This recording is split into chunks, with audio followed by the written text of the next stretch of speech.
Hi friends, welcome back to my channel. পরম পিতার সকলের মঙ্গল করুন। তো দেখো, এখানে আমার ফুল বাগানে কতগুলো সুন্দর সুন্দর ফুল হয়েছে। তো দেখো, এখানে গোলাপ হয়েছে, গাঁদা ফুল হয়েছে। তো যেটুকু পেরেছি আমি এখানে আমার মতন করে বাগানটা করার চেষ্টা করেছি। তো তোমাদের কেমন লাগছে এটা দেখে বলো। জানি এর থেকে আরও সুন্দর সুন্দর হয়, কিন্তু এটা যেহেতু আমার নিজের হাতে হয়েছে তো ফুলগুলো ভীষণই ভালো লাগছে। তো আজকে আমরা বেরিয়ে গেছি ঠাকুরের উৎসবে। তো কোথায় যাচ্ছি বলো তো? আমরা আজকে যাচ্ছি নাগতলা মন্দিরে। তো চলো তোমরা সঙ্গে থাকো, দেখো নাগতলা মন্দিরের উৎসবের জন্য যাচ্ছি। তো এটা আমার অনেক আগের ভিডিও, তো সেগুলো আমি শেয়ার করতে পারিনি আগে, তো সেগুলোই আমি তোমাদের সঙ্গে এখন শেয়ার করছি। তো দেখো, সঙ্গে থাকো।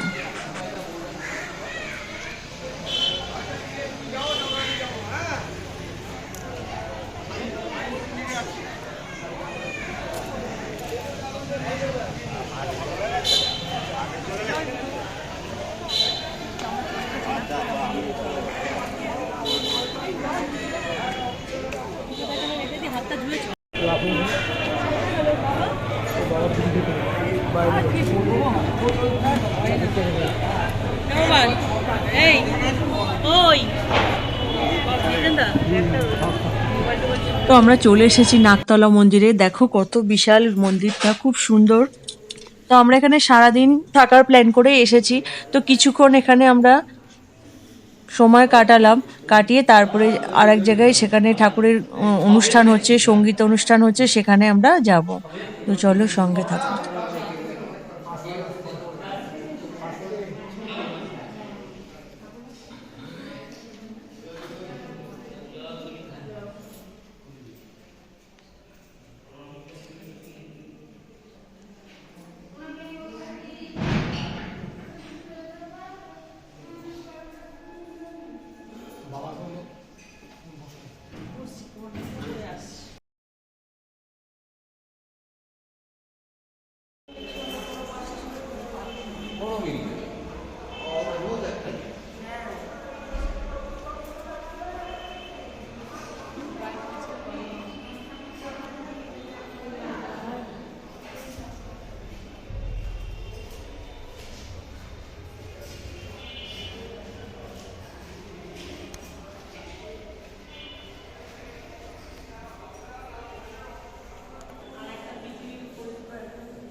ঠাকুরের ভাপা নিয়ে ওই এই ভাপা নিয়ে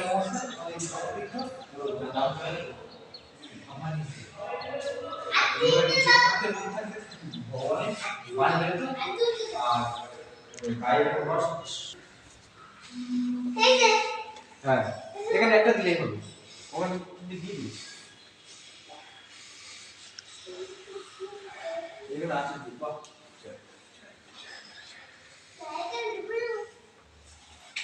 এই আশা দিয়ে প্রণাম করো।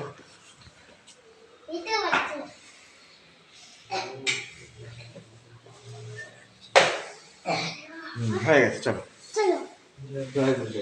জয় গুরু।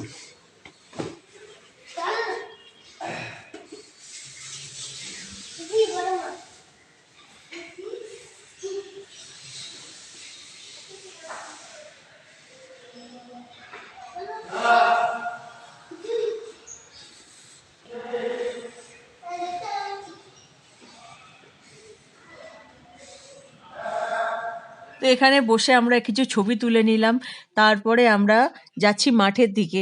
তো মাঠের মধ্যে মেলাটা বসেছে আর ঠাকুরের সঙ্গীত অনুষ্ঠানও হচ্ছে। তো চলো তোমরা সঙ্গে থাকো, দেখো যাচ্ছি ওখানে। শ্রী শ্রী ঠাকুর দীর্ঘদিন যাবত বিভিন্ন আলোচনাও হবে ওখানে। ব্যক্ত করলেন। সেই কথা শুনে শ্রদ্ধেয় তপতিদা তৎক্ষণাৎ শ্রী শ্রী ঠাকুরের উদ্দেশ্যে বলে উঠলেন, ঠাকুর আপনি আপনার ওই বাম হাতের মধ্যম আঙ্গুলে একটা হীরের আংটি ধারণ করেন। আমি বলছি, হীরে ধারণ করলে আপনার শরীর ভালো হবেই হবে। কথা শুনে আমার পরম পিতা, পরম দয়াল, পরম প্রেমময় শ্রী শ্রী ঠাকুর অত্যন্ত দরদি আবেগমথিত কণ্ঠে আদরের সুরে, সোহাগের সুরে শ্রদ্ধেয় তপতিদার উদ্দেশ্যে বলে উঠলেন, আরে তপতিদা, আপনি কোন কি বোঝেন না? আপনি হিরে দিয়ে আমার কি হবে? আপনারা সৎসঙ্গীরা প্রত্যেকে যে আমার কাছে এক একটি মহামূল্যবান হিরে। আপনারা যদি আপনাদের জীবন দিয়ে, বংশ পরম্পরার ভিতর দিয়ে, ইষ্ট কর্মের ভিতর দিয়ে ওই নিজ নিজ জীবন ও নিজ নিজ চরিত্রে হীরের মতোই জল করে ওঠেন, তাহলেই তো আমার জীবনে আর কোনো গোল থাকে না, তাহলেই তো আমার কাম ফর্সা। ওই হীরের আংটি আমার কোন কামে লাগবে? ও আমার কোনো কামের না। তাহলে এই যে শ্রী শ্রী ঠাকুরের প্রত্যাশা ছিল, আমরা কি আদৌ পেরেছি প্রত্যেকটা সৎসঙ্গী ওই প্রত্যাশা পরিপূরণ করে আমাদের জীবন ও চরিত্র দিয়ে? দেওঘর পুণ্যধাম ঠাকুরবাড়ি সৎসঙ্গে আশ্রমে থাকতেন আমাদের শ্রী শ্রী ঠাকুরের আরেকজন পরম প্রিয় শিষ্য এবং একনিষ্ঠ কর্মী শ্রদ্ধেয় মনোরঞ্জন দা। কর্মসূত্রে তিনি কাঠের মিস্ত্রি ছিলেন, কাঠের কাজ করতেন। তা শ্রদ্ধেয় মনোরঞ্জন দাকে একবার পরম পিতার জ্যেষ্ঠ আত্মজ অর্থাৎ পরম পূজ্যপাদ শ্রী শ্রী বড়দা আদেশ করলেন শ্রী শ্রী ঠাকুরের বসার জন্য একটি সুন্দর সুদৃশ্য কাঠের আরাম কেদারা নির্মাণ করে দিতে। সেই আদেশ পেয়ে শ্রদ্ধেয় মনোরঞ্জন দা ওই পার্লারের অদূরে বসে ওই কাঠের আরাম কেদারার নির্মাণ কার্য শুরু করলেন। সারাদিন ব্যাপী তিনি ঠুক ঠুক করে ওই আরাম কেদারার কাজ চালিয়ে যাচ্ছেন, আর পার্লারে বসে বসে অপলক দৃষ্টিতে আমার পরম পিতা সেদিকে চেয়ে রয়েছেন। যেদিন ওই কাঠের আরাম কেদারার নির্মাণ কাজ সম্পূর্ণ হলো, সুন্দরভাবে সুসম্পন্ন হলো, সেদিন শ্রদ্ধেয় মনোরঞ্জন দা এসে পার্লারে শ্রী শ্রী ঠাকুরের কাছে সেই কথা নিবেদন করলেন। শ্রী শ্রী ঠাকুর সব শুনে বললেন, আগামীকাল সকালে ওই প্রাতঃকালীন বিনতি প্রার্থনার সমাপ্তির পর আমি তোকে নিয়ে ওই নবনির্মিত কাঠের আরাম কেদারাখানা দেখতে যাব। তুই এখন এক কাজ কর, ওই আরাম কেদারাখানা বড় খোকার ঘরের সামনে যে উঁচু বারান্দাটা রয়েছে সেখানে রেখে দিয়ায়, আগামীকাল তোরে নিয়ে আমি দেখতে আসুন। শ্রদ্ধেয় মনোরঞ্জন দা ঘাড় নেড়ে সম্মতি জানিয়ে বললেন, আগে তাই হবে, আর যথারীতি তাই করলেন। পরের দিন সকালবেলা যথারীতি প্রাতঃকালীন বিনতি প্রার্থনার পরে শ্রী শ্রী ঠাকুর শ্রদ্ধেয় মনোরঞ্জন দাকে নিয়ে ওই নবনির্মিত কাঠের আরাম কেদারাখানা দেখতে গেছেন। দেখতে গিয়ে পরম পিতা একেবারে চট্টভদ্র মাথা থেকে পা পর্যন্ত ভালো করে অবজার্ভ করছেন। ভালো করে পর্যবেক্ষণ করে শ্রী শ্রী ঠাকুর পাশে দাঁড়ানো শ্রদ্ধেয় মনোরঞ্জন দার উদ্দেশ্যে বলে উঠলেন, ওই বাঁ দিকের পায়াটা মনে হয় যেন একটু লড়বড় করে। শ্রদ্ধেয় মনোরঞ্জন দা তখন বলছেন, আগে না ঠাকুর, হইছে কি, ওই বসার আসনটার সাথে বাদিকের পায়াটার ছোট্ট একটা গ্যাপ আছে, আপনি চিন্তা করবেন না, আমি পরে জোড়াতালি দিয়া দিমুনে, অখন আপনি বসেন, ওটা ভাঙবো না। যেই মুহূর্তে মনোরঞ্জন দা এই কথা বলছেন, শ্রী শ্রী ঠাকুর বড় বড় করে গোল গোল করে চোখ পাকিয়ে বলে উঠলেন, কি করবি কইলি, কি করবি? মনোরঞ্জন দা পুনরায় বলে উঠলেন, আজকে জোড়াতালি দিয়া দিমুনে। শ্রী শ্রী ঠাকুর তখন বলছেন, খাইছে রে কাম সারছে, জোড়াতালি দিবি মানে গোজামিল দিবি? শোনো মনি, আমি কই কি, কাঠের পাটাতনে তো গোজামিল দিবা, কিন্তু তার তুলনায় 1000 গুণ বেশি গোজামিল যে চরিত্রের মধ্যে ঢুকবে, এইটারে মেরামত করবা কেমনে? এই যে কথা শ্রী শ্রী ঠাকুর বললেন, আজকে দেখুন আমাদের প্রত্যেকটা মানুষের চরিত্রে, ঘরে ঘরে, সংসারে সংসারে ওই গোজামিলটা ঢুকে গেছে। আর ওই গোজামিলটার মেরামত করে আমাদের ওই ঝকঝকে খাঁটি হীরায় পরিণত করার জন্য আজ আমার আচার্যদেব ধরিয়ে দিলেন ডিপি ওয়ার্কসের কাজ। কারণ ওই ডিপি ওয়ার্কস তো আমার অপরকে সংশোধন করা নয়, অপরকে ইষ্টপ্রীতি শুরু করানো বা শ্রী শ্রী ঠাকুরের আসন পুনঃপ্রতিষ্ঠা করানোর কাজ নয়, ওটা তো আমার আত্মসংশোধন, আমার আত্মবিচার বিশ্লেষণ তথা মূল্যায়নের কাজ। আর তাই তো পরম পূজ্যপাদ শ্রী শ্রী বিলকি দাদা বলছেন, আমাদেরই একদল সৎসঙ্গী গুরু ভাই ডিপি ওয়ার্কসের কাজ করতে গিয়ে জোটবদ্ধভাবে একটি বাড়িতে গেছে। গিয়ে শোনে তারা দীর্ঘদিনের পুরাতন সৎসঙ্গী পরিবার, অথচ ইষ্টপ্রীতি ছেড়ে দিয়েছে, শ্রী শ্রী ঠাকুরের আসন তুলে দিয়েছে। আর সেই বাড়ির এক মা দীর্ঘ 12 বছর যাবৎ কোনো এক দুরারোগ্য ব্যাধিতে আক্রান্ত হয়ে তার বাক শক্তি হারিয়ে ফেলেছেন। সেই গুরু ভাইয়েরা সর্বপ্রথমে ওই মায়ের সঙ্গে দেখা করতে চাইলেন, আর দেখা করে মায়ের সামনে শ্রী শ্রী ঠাকুরের একটা ফটো তুলে ধরে বললেন, আচ্ছা মা, বলতে পারেন ইনি কে, এই ছবিটা কার? দীর্ঘ 12 বছরের নীরবতা ভঙ্গ করে সেই মাটি সুস্পষ্ট চন্দ্র। পূজ্যপাদ পিঙ্কি দাদা বললেন কোনো গল্প কথা নয়, কোনো কাহিনী নয়, এগুলো বাস্তব, এগুলো কোনো মিরাকেল নয়। এগুলো কি করে সম্ভব হয় জানেন? পরম পিতার অহেতুকী কৃপায়, আচার্যদেবের অমোঘমীয় আশীর্বাদে এবং গুরু ভাইদের অক্লান্ত নিরলস পরিশ্রম তথা প্রচেষ্টার ফলে। তাহলে তারা যদি পারে, আমি কেন পারবো না? আমার দ্বারা কেন সম্ভব হবে না? আমাকেও উঠে পড়ে লাগতে হবে। তাহলে আমিও এমন অসাধ্য সাধনে, এমন মঙ্গল কর্মযোগকে আমার জীবন আত্মাহুতি দিয়ে ধন্য হয়ে উঠতে পারি। তাই আচার্যদেব বলছেন যে লেগে পড়তে হয়। পূজ্যপাদ পিঙ্কি দাদাও বললেন, শ্রী শ্রী ঠাকুর বলে গেছিলেন না, আমার যত আদেশ নির্দেশ বাণী ভাবতে হয় অন্য কারোর জন্য নয়, সেগুলি আমার জন্য। ঠিক সেই রকম ভাবে এই ডিপি ওয়ার্কসের কাজ যখন করব, ভাববো না ওই দাদা তো করে না, ওই মা তো করে না, আমার কি দায় পড়েছে, আমি কেন করতে যাব? বরং ভাবতে হয় এই আদেশ তথা আশীর্বাদ হয়েছে একান্তই আমার জন্য, আমার পরিবারের জন্য, তাই আমাকে করতেই হবে। আর আচার্যদেব বললেন, একটা উঁচু পাহাড়ের ওপর থেকে যদি একটা বড় পাথরকে গড়িয়ে দেওয়া হয়, দেখবি স্রোতের ধারায়, গতির ধারায় ওই পাথরের পিছন পিছন আরো হাজারো হাজারো ছোট ছোট নুড়ি কাকড় গড়িয়ে গড়িয়ে চলে। ঠিক সেই রকম ভাবে একা ইষ্ট কর্মযোগকে ঝাঁপিয়ে পড়তে হয়, পেছনে হাজার হাজার মানুষ এসে যোগযুক্ত হবে।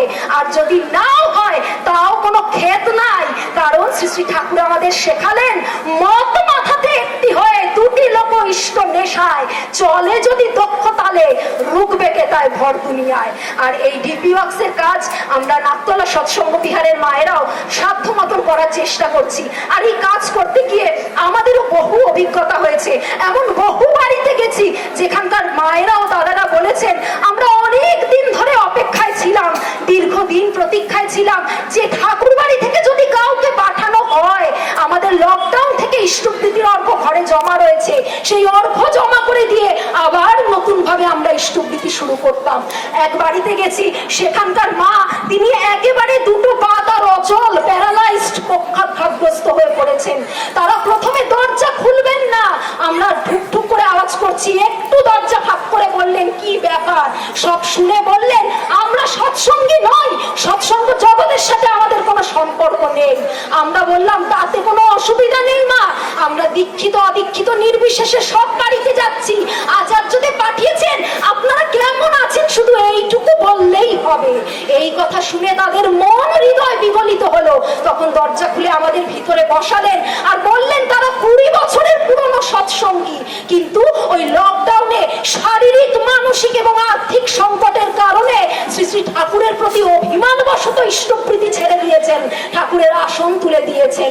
আমরা তখন বললাম, আমরা এখানে ইষ্টপ্রীতি শুরু করাতে আসিনি, আপনারা মন্দিরে যাবেন, আপনাদের ঘরের সামনে নাকতলা সৎসঙ্গ বিহার, মন্দিরে আসবেন, সৎসঙ্গ মাতৃ সম্মেলনে থাকবেন, আর আপনাদের যে কোনো সংকটে, যে কোনো রকম সমস্যায় আমরা প্রত্যেকটি গুরু ভাই বোন আপনার পাশে আছি, এটা আপনি সব সময় জানবেন।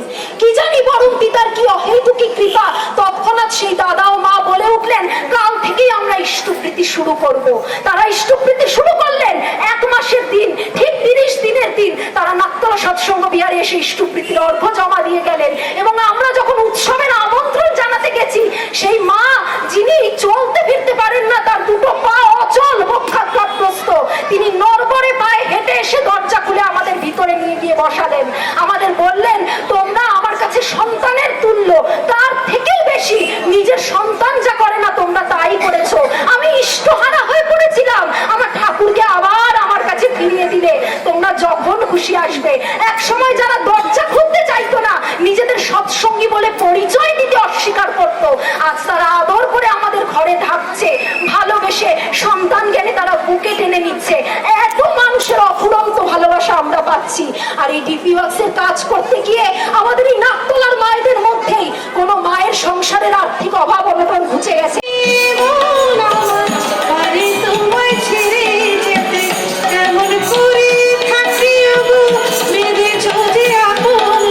শিখিয়ে বড় করতে চায়, কত লেখাপড়া শিখবে, কে ডাক্তার হবে, কে ইঞ্জিনিয়ার হবে, এই নিয়ে আমরা ব্যস্ত, সেটা আমাদের থাকবে।